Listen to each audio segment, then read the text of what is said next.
Por estos temas y por otros hemos convocado ya al congresista Fernando Rospigliosi de la bancada de Fuerza Popular para que nos dé su punto de vista. ¿Cómo está, congresista Rospigliosi? Bienvenido a Sol TV. Le saluda Joel Quesada. Muy buenas tardes. Primero, ¿qué piensa? ¿Usted está de acuerdo con lo que acabamos de escuchar del vocero presidencial Freddy Hinojosa en torno a la PEC? Buenas tardes. Hola Joel, buenas tardes.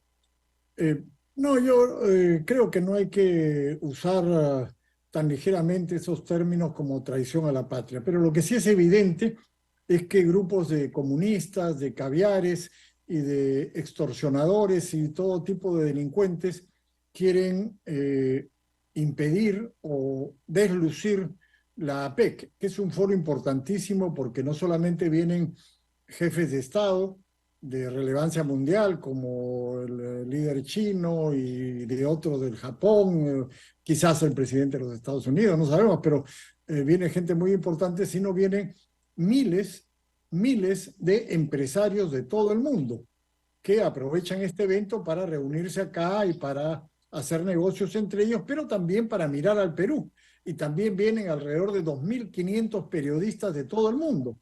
Entonces, si el espectáculo que da el Perú es un espectáculo de caos, de desorden, de violencia, como pretenden estos comunistas, estos caviares y estos delincuentes y estos terroristas también, porque Sendero Luminoso también va a estar ahí, por supuesto, entonces se va a dar un espectáculo deplorable que va a ahuyentar las inversiones y que va a debilitar a la economía del país, va a debilitar la posibilidad de tener más empleo y de mejoras. Esta gente realmente odia al Perú y quiere a toda costa tratar de deslucir un evento tan importante como la PEC. Por eso la ciudadanía debe rechazarlos y esperemos que el gobierno tome todas las previsiones del caso para que no ocurran incidentes lamentables. Se ha politizado esta protesta que empezó, digamos, con un sector de los transportistas rechazando las extorsiones, pero en los últimos días, en las últimas semanas, vimos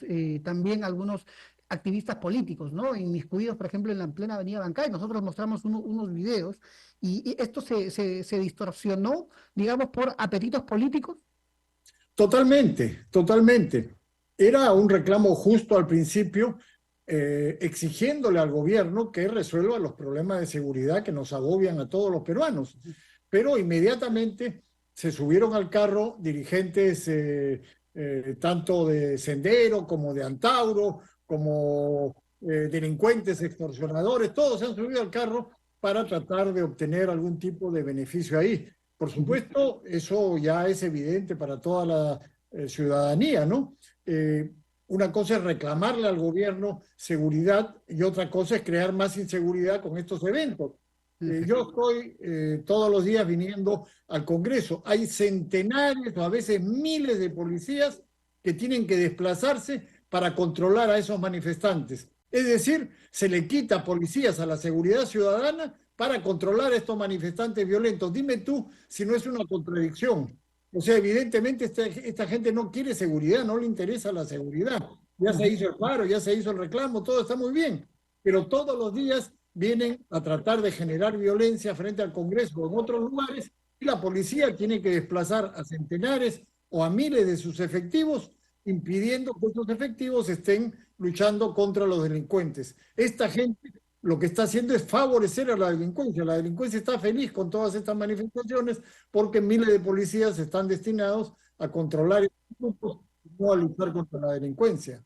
Pero también es cierto de que hay un malestar. El gobierno, a través del ministro Juan José Santibáñez, según algunos analistas, estaría más pendiente de sus problemas personales, ¿no? Que atender o enfrentar con rigurosidad la criminalidad.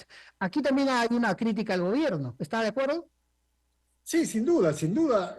Todos estamos de acuerdo en que el gobierno, a través de todo el tiempo que lleva en el poder, no ha hecho la labor adecuada contra la delincuencia y por eso hay muchos ciudadanos que están realmente aterrorizados. Pero una cosa es la crítica necesaria que hay que hacer y la demanda de que mejoren y de que tengan liderazgo y que tengan energía para combatir la delincuencia, y otra cosa es aprovechar el descontento para tratar de sacar réditos Así es. políticos a costa del país, provocando el Ahora, caos del país y perjudicando al país. ajá, ahora, antes acabamos de escuchar en vivo ahí a Jaime Quito, congresista de la bancada socialista, quien dice que están redactando ya, presentando una moción de vacancia presidencial, una nueva, en medio de este escenario, ¿no? En unos días está el foro APEC, en fin, ¿es prudente vacar a la presidenta? ¿Merece ser vacada o cree usted que la presidenta Dina Boluarte debería permanecer hasta julio del 2026? Lo que no ha dicho ese sujeto es que él fue uno de los que llevó al gobierno a Dina Boluarte y a Pedro Castillo. Ese sujeto que ha hablado junto con otros de Perú, Roberto Sánchez. todos estos grupos comunistas, fueron los que pusieron primero a Pedro Castillo en Palacio y luego a Dina Boluarte. Esta gente nos ha traído este gobierno incompetente. Ujú. Y ahora dicen, ah, no, nos lavamos las manos, este gobierno no tiene nada que ver con nosotros. Por favor, ellos pusieron a Pedro Castillo y a Dina Boluarte en Palacio de Gobierno. Que empiecen reconociendo sus culpas y que no vengan ahora a tratar de lavarse las manos. En primer lugar. En segundo lugar, ¿cuál es su propuesta? ¿Quieren vacar a Dina Boluarte? Muy bien. ¿Y a quién ponemos? ¿Al señor Salguana como presidente del Perú? ¿Eso es lo que quieren? Ni siquiera se han aprobado en el Congreso las normas para las siguientes elecciones, porque se están haciendo los cambios necesarios. ¿Quieren hacer elecciones sin que haya reglas de juego claras? O sea, lo único que quieren es crear el caos. Esa es su única intención. Así como quisieron establecer una dictadura a la venezolana, Pedro Castillo, y les falló, no les funcionó, y ese sujeto está ahora preso, pero ellos son los que nos trajeron a Pedro Castillo y a Dina Boluarte, y ahora quieren crear nuevamente el caos en el país para tratar de pescar a río revuelto. Creo que no hay que permitir eso. O sea, lo saludable sería Dina Boluarte hasta 2026 con unas nuevas reglas que usted, entiendo también, presidente de la Comisión de Constitución del Parlamento, están elaborando. Ayer escuchábamos algunas críticas, por ejemplo, ¿no? De el tema de la vigencia del mandato de los titulares de los organismos electorales. No, mira, eso es algo regular que tiene que, ya se aprobó en la Comisión de Constitución, tiene que pasar al Pleno naturalmente, que no sean reelegibles, que solamente estén en un periodo para que no haya dudas sobre su desempeño, porque solamente estarían en una elección y para que no estén dirigiendo dos procesos electorales distintos. Pero eso rige a partir del siguiente periodo, o sea, los jefes de la OMP y del RENIEC que están actualmente, por supuesto, van a seguir en sus cargos hasta el final de su periodo. Y la otra cosa que se ha aprobado es que el presidente del Jurado Nacional de Elecciones sea elegido entre sus miembros. Uh -huh. Bueno, eso también para después, porque ahora ya hay un presidente del Jurado Nacional de Elecciones que es el representante de la Corte Suprema. De acuerdo, de acuerdo. También escuché o estuve leyendo de que se va a permitir a los extranjeros que puedan votar con el pasaporte. No, no, a los peruanos en el A los extranjero. peruanos, perdón, a los peruanos residentes en el extranjero. Sí, es Sí, verdad. eso también se ha aprobado porque lamentablemente tenemos una enorme migración de peruanos en el extranjero, sobre todo en los últimos años. Y siguen saliendo los peruanos. Sí, y solamente en las últimas elecciones, por ejemplo, solamente votó el 20%, menos del 20% de todos los peruanos que hay en el extranjero.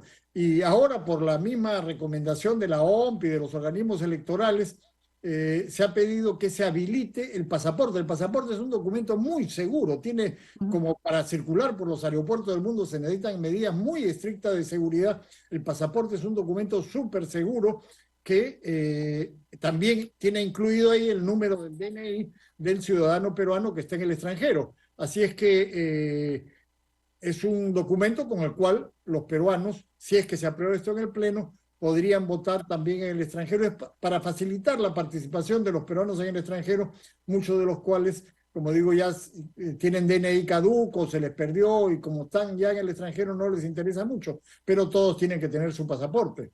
¿Y qué otras reformas electorales se necesitan para, digamos, desarrollar, según el criterio suyo, congresista Rospigliosi, unas elecciones que garanticen que no estén manchadas, digamos, con comentarios o con dichos o con quejas como en la elección del 2021?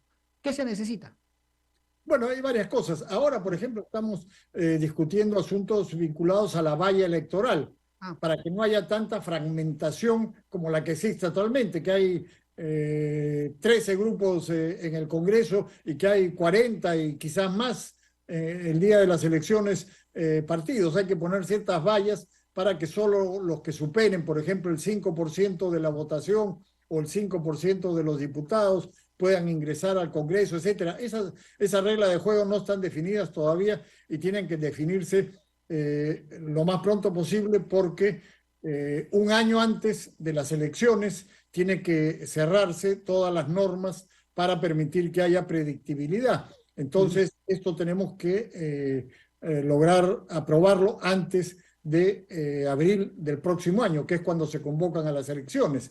Y en algunos casos se requieren reformas constitucionales, entonces tiene que aprobarse en esta legislatura y en la siguiente. Otro punto, por ejemplo, también importante es la financiación de los partidos, que se prohibió la financiación privada, lo cual es un error, y Claro, es un error. Ujú. casi Sí, sí, totalmente totalmente de acuerdo. la financiación privada y eso hay que restablecerlo. En fin, hay una serie de temas que son importantes y que están en el debate en el El tema Congreso. de las alianzas también, ¿no? Porque como hay 37, 38 partidos inscritos, podríamos llegar a 50 a las próximas elecciones, ¿no? También ese es un tema que está en el debate, por ejemplo. Por todas estas cosas, como te decía, Ajá, es absolutamente insensato querer realizar las elecciones inmediatamente. O sea, así es, sin regla de juego, ¿cómo se pueden realizar elecciones? Y como te así digo, es. la norma es que un año antes de las elecciones, es decir, en abril de 2025, se cierra el plazo ya para todo cambio en las normas electorales. Ujú. Entonces, tenemos que aprobar esto antes de abril del año 2025. Si se hicieran elecciones ahorita, serían sin ninguna norma clara y además no habría predictibilidad porque, Ujú. por supuesto, no habría tiempo de tener un año de plazo para la siguiente elección. Así es, así es. Para terminar, y es por el tema también que lo hemos convocado, ¿no? Bueno, usted ha sido ex ministro del Interior. En el Parlamento, en la Comisión de Defensa, se aprobó el proyecto, ¿no? Para que los policías puedan o podrían, ¿no? Utilizar sus armas de fuego en caso de flagrante delito. Hemos escuchado también la queja del propio presidente del Poder Judicial, el doctor Arévalo, de señalar que se debe legislar en esa materia y que el policía esté facultado a disparar al delincuente, ¿no? Si nos puede dar detalles en esa norma, congresista Rospillosi. Sí, sí. Mira, existe una norma que es la Ley de Protección Policial del año 2020 que excluye de cualquier sanción penal a los policías que usen sus armas de acuerdo al reglamento. Sin embargo, desgraciadamente lo que sucede es que los fiscales y los jueces siguen persiguiendo a los policías, entonces hay que seguir dando más normas para reiterar lo que ya está en otras leyes. En este caso se ha aprobado que en caso de flagrancia el policía puede hacer uso o debe hacer uso de su arma y no va a tener una responsabilidad penal. Eso es lo que se ha aprobado en la Comisión de Defensa y eso tiene que pasar, espero, lo más pronto posible al Pleno. Pero hay otras cosas también de que el presidente de la Corte Suprema debería tener en cuenta. La ley establece que cuando alguien golpea a un policía, tiene pena de cárcel. Y Mm. hemos visto que a cada rato golpean a los policías y no pasa nada. ¿Y sabes Bueno, por qué? hace 2 días en Virú masacrado a un policía, los manifestantes, Así los es. que han bloqueado la carretera. ¿Sabes por qué ocurre eso con toda impunidad? Porque fue la Corte Suprema, en una resolución de sala plena del año 2016, presidida por el juez San Martín, que dijo que la ley no se aplica y que los jueces no deben aplicar la ley y que cuando alguien le pega a un policía es una falta leve y no va preso. Eso es lo que dijo la Corte Suprema. Y a partir de 2016, los jueces no aplican la ley. La ley establece sanciones de entre 8 y 12 años de cárcel a aquel que golpea a un policía. ¿Pero por qué Mm. no aplican la ley? Por una resolución de la Sala Plena de la Corte Suprema. Yo he presentado ya un proyecto para cambiar esto. Es increíble. Hay que reiterar una y otra vez la vigencia de las leyes. Pero Ujú. son los jueces supremos los que tienen la culpa de que se golpea a los policías con toda impunidad. Bueno, y también, ¿usted cree que cuando el policía utiliza sus armas contra alguien que lo violenta, esto reduciría, digamos, esta falta de respeto, o que los propios delincuentes ya se la piensen dos veces, quizás, ¿no? Al momento de agredir o de perseguir a un policía. Hace 2 semanas hemos visto también como un hombre con un cuchillo estaba ahí con el Así es. policía, ¿no? Estos escenarios, ¿esta sería la solución para que no se vuelvan a repetir en el país? Así es. Los policías le tienen miedo a los fiscales y a los jueces, no a los delincuentes. Si los policías no hacen uso de sus armas, es porque saben que inmediatamente los fiscales y los jueces le van a caer encima, los van a procesar, les van a arruinar la carrera e incluso los van a meter presos. Ese es el Así es. problema que hay en el Perú ahora. No es que le tengan miedo a los delincuentes, sino que tienen miedo a los jueces y a los fiscales. Es el mundo al revés. Cuando los jueces y fiscales deberían de estar del lado de la policía contra la delincuencia, están del lado de la delincuencia contra los policías. Hay Muy bien. excepciones, por supuesto, pero la Así es. generalidad es eso. Jueces y Muy bien. fiscales al lado de los delincuentes contra la policía. Por eso, desgraciadamente, muchas veces los policías no hacen uso de sus armas y los golpean, le pegan y Sí, pues. incluso los Sí, matan. pues, sí, pues así está el país, y esperemos que, bueno, vamos a estar atentos a cómo va este tema en el Pleno del Congreso de la República. Le agradecemos muchísimo, congresista Fernando Raspiliosi, por ese contacto en directo con la multiplataforma de Sol TV. Gracias y que tenga usted un excelente día. Muy buenas Gracias, tardes. Joel. Hasta luego. Muchísimas gracias. Fernando Raspiliosi estuvo con nosotros en directo. Nos vamos a una breve pausa comercial y regresamos para seguir escuchando en vivo mayor información política.